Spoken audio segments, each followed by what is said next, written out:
seja muito bem-vindo ao Em Pauta desta semana e o assunto desta vez é o que preocupa a todos nós brasileiros, o cenário econômico que nós, moradores do Brasil, viemos atravessando. Alta dos juros, alta da inflação, uma crise que vem assolando o país em todas as esferas. E para isso, para detalharmos e tentarmos saber um pouco mais sobre as perspectivas que a economia brasileira vai tomar, eu convidei até o estúdio o financista, professor Luiz Denardim. Professor, muito obrigado por ter aceitado o convite. Essa crise chegou, o que era uma marola lá atrás, como foi anunciada, virou um tsunami. A crise está forte para nós brasileiros, né, professor? Eu que agradeço o convite, Bruno, estou à disposição. E realmente, o que vem acontecendo já a partir de outubro do ano passado, que é onde começou realmente esse impacto, né, é que nós entramos num processo recessivo. O Brasil hoje está afundado numa recessão e é uma recessão de longo prazo. Não esperem isso, uma mudança rápida, isso vai levar em cerca de 2, 3 anos ainda, né? Não que isso coincida com a eleição necessariamente, mas é o processo que vai se delongar daqui para frente. Então, nós estamos vivendo hoje uma alta de inflação, que é decorrente de uma insegurança das pessoas que aumentam os preços, né, os empresários, via de regra. Essa insegurança decorre justamente da nossa moeda fragilizada, e ela está fragilizada por quê? Porque temos também um governo fraco. A moeda nada mais é do que a expressão do governo. E enquanto nós tivermos essa situação, a tendência é que nós tenhamos uma recessão ainda maior, uma inflação alta, uma diminuição na atividade econômica, praticamente em todas as áreas, à exceção da agricultura. A agricultura vem se saindo bem, é o que está safando esses índices, porque senão eles seriam bem mais significativos. E esse processo, como eu disse, é uma continuidade daquilo que já vinha sendo feito há muitos anos atrás, que em verdade, é proporcionar mais benefícios, né, do que propriamente ter receitas, ter caixa para poder fazer isso. É lógico, tem que se dar benefícios sociais, tem que se fazer, o governo tem essa função, entre as milhares de funções que ele assambarcou, e isso não haveria necessidade dele interferir em muitas delas, nós podemos conversar mais ao longo do programa, e não teve caixa, não teve origem de recursos para poder manter. E agora se vê obrigado a cortar, e nesses cortes vai levar necessariamente a iniciativa privada de arrasto. Certo. Agora, como eu falei na abertura do programa, o que antes o governo anunciava como uma marola, né, acabou virando uma onda bem grande e que atingiu em cheio a nossa costa. Quando se teve a crise na comunidade europeia, na Europa, 2007, 2008, que foi o auge da crise europeia, aqui o governo anunciou que essa crise globalizada não passaria de uma marola, que aqui não teria problema. E os investidores no mundo inteiro viraram os olhos para o Brasil, como o grande salvador dessa crise, né? A Europa vem se ajustando, né? Alguns países, principalmente como Espanha, começam a retomar um crescimento da sua economia, e essa crise agora, quase 10 anos depois, nos atinge. Medidas tomadas lá atrás, que deveriam ter acompanhado os países europeus e também os Estados Unidos, mas aqui foram tomadas medidas opostas, como financiamento, vamos gastar, vamos comprar, incentivo ao consumo, podem ser reflexo disso? Certamente elas são reflexo disso. Agora, temos que olhar para a origem. Por que disseram que ia ser uma marola?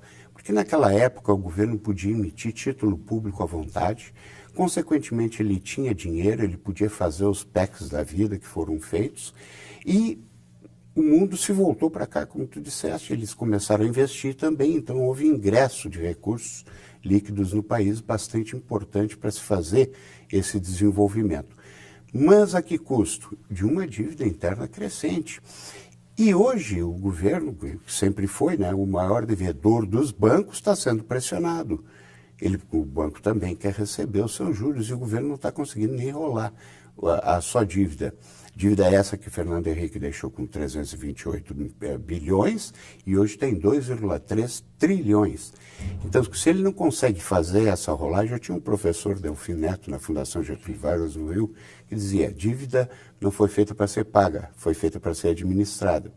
Mas tem que ser bem administrada. E essa é a verdade. E essa dívida foi muito mal administrada. E o que aconteceu? Nós entramos nesse endividamento que hoje refletiu no governo que ele não consegue mais emitir títulos, porque os bancos, que é o mercado, eles não aceitam mais, não têm mais capacidade de absorção dessa dívida toda. E querem receber parte dos seus recursos. E aí começou, né, com os escândalos, né, aconteceram os escândalos e tudo isso começa a vir à tona. E muito mais ainda está por vir em função disso. E isso se reflete na sociedade civil como instabilidade. E o povo foi às ruas pedir a saída desse governo. E o governo interpretou como uma mudança pura e simples de leis. Leis essas que estão já super emendadas, então vem por aí uma série de reformas inócuas, porque a economia civil, a sociedade civil, os centros produtores estão reduzindo a sua capacidade ou fechando suas fábricas. Essa questão de fechamento de fábricas, a gente estava essa semana discutindo um assunto que foi justamente da notícia sobre a redução da venda de carros no país, que sempre foi um reflexo, um espelho da economia. Exatamente. Há 2 anos, venda de carro 0 quilômetro em alta, refletiu o bom andamento da economia. E hoje temos, nos primeiros 4 meses do ano, uma queda de 25,9% comparado com o mesmo período do ano passado. E conversando com alguns proprietários de concessionárias, as demissões já aconteceram. Só nesses primeiros 4 anos, em todo o país, foram em torno aí de 10 a 15 mil demissões. Concessionárias que fecharam as portas já foram 250. E a tendência é que até o final do ano, 800 concessionárias de veículos fechem as portas, gerando demissões na casa dos 35 a 40 mil. Né? É reflexo dessa economia e isso se estende também para outras atividades da indústria? Mas vamos entender uma coisa. Primeiro, a indústria vinha sendo subsidiada pelo governo. Então se tornou fácil, e o crédito abundante, se tornou fácil para qualquer pessoa trocar seu carro, comprar um carro novo, etc. Então entramos nesse carnaval, vamos dizer, de consumo de carro. E aí o que aconteceu? Num momento o governo tinha que tirar esse subsídio, porque o governo também não suporta dar isso ad eterno. E quando tirou, começaram os reflexos, caímos na realidade. E a realidade é que nem todos podem ter carro, nós estamos vendo aí nas ruas, né? As caixas não comportam, caixas são as ruas em si, as vias, e o que aconteceu? Não vende carro, e aí tem que vir as demissões, e aí tem que vir os ajustes. Porque Fora a inadimplência no pagamento de parcelas. Esse agora é o outro problema que está acontecendo. Os bancos estão superlotados de carros apreendidos, estão com uma inadimplência que nunca aconteceu antes, né? E não é só inadimplência derivada de carros, é inadimplência de todo tipo de pagamento empréstimos. De aluguel, empréstimos. Cerca de 30% está inadimplente hoje junto aos bancos. 30% do volume financiado. Isso para o banco é uma loucura. E reflete aonde? Na taxa de juros. Porque o banco tem que compensar isso que perde. Um dos componentes da taxa de juros é justamente a inadimplência. À medida que a inadimplência sobe, sobe a taxa de juros. Independente, depois nós podemos falar do problema do governo, de juros do governo.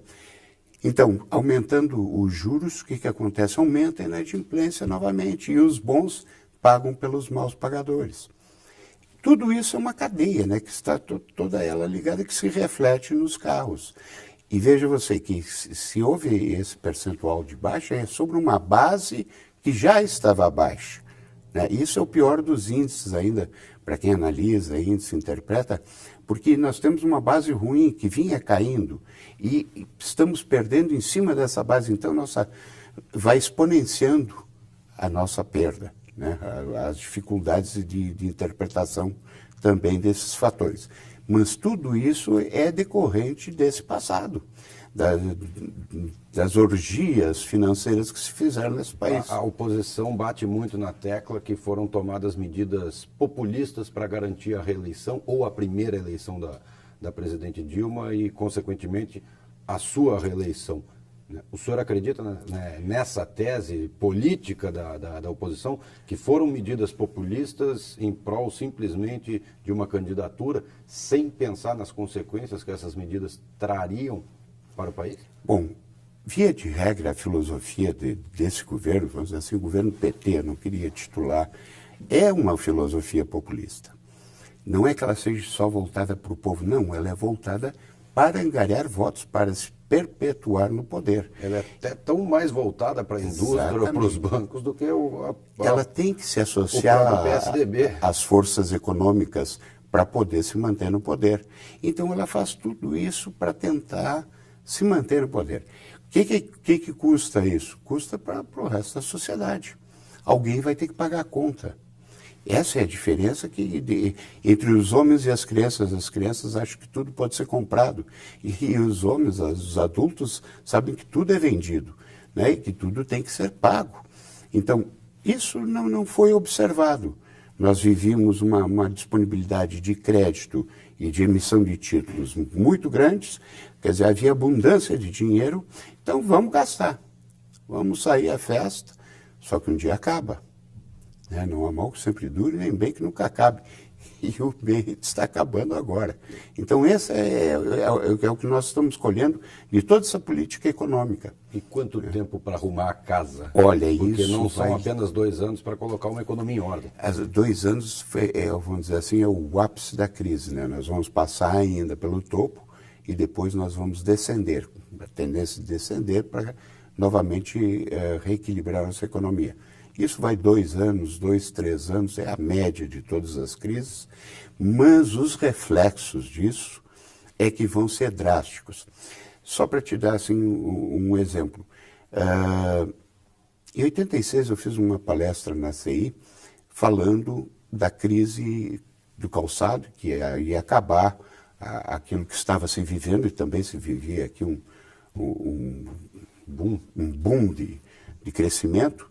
Por quê? Porque estavam sendo criadas as ZPEs, as Zonas Especiais de Exportação na China, né, que isso iria afetar e tudo mais. Bom, isso se deu reflexo agora, né, nós estamos caindo, agora que eu digo é 2002 para cá, né, que vem caindo a produção de calçado violentamente.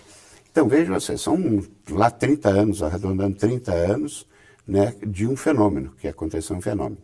Essa geração que está entrando agora na faculdade e a geração que está vindo atrás é que vai pagar essa conta, que vai sentir esses reflexos. Com o quê? Falta de emprego, não vai ter emprego, não vai ter colocação. Mas eu vou para um concurso público.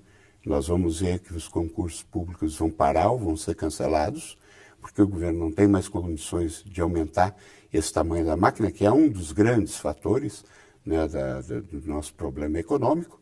E essa geração, como vem já gerações atrás, nós temos um crescimento inferior ao crescimento populacional. Consequentemente, o que acontece? Vai começar a faltar bens e serviços, e vai começar a faltar ensino, e vai começar a faltar comida, e vai começar a faltar uma série de coisas, né? Então, agora nós vamos ter um crescimento negativo esse ano aí de entre 2% e 3%. Quer dizer, que é um fruto inicial disso. E vamos ter um crescimento populacional de 1,7%, que vem sendo a média. E isso acumulado no tempo, veja quantos milhões de pessoas vão sofrer lá na frente. Então é um problema a ser pensado, né? Quem administra coisa pública não pode pensar somente no momento, em resolver a situação atual. Tem que pensar lá na frente, como é que vai ficar. E isso não foi feito. Então, nós estamos sofrendo todos esses efeitos aí hoje com essa recessão que está acontecendo. A economia são projeções sempre mais adiante, não só medidas paliativas, né, professor? Sem dúvida. O cara tem que ter um cenário, pelo menos, de um período grande pela frente para poder saber interpretar. Certo. Professor, eu vou pedir breve momento para o senhor, que nós vamos para um pequeno intervalo e daqui a pouco nós voltamos com o financista, professor Luiz Denardim, para continuarmos falando sobre esse cenário econômico atual do Brasil. A gente volta daqui a pouco.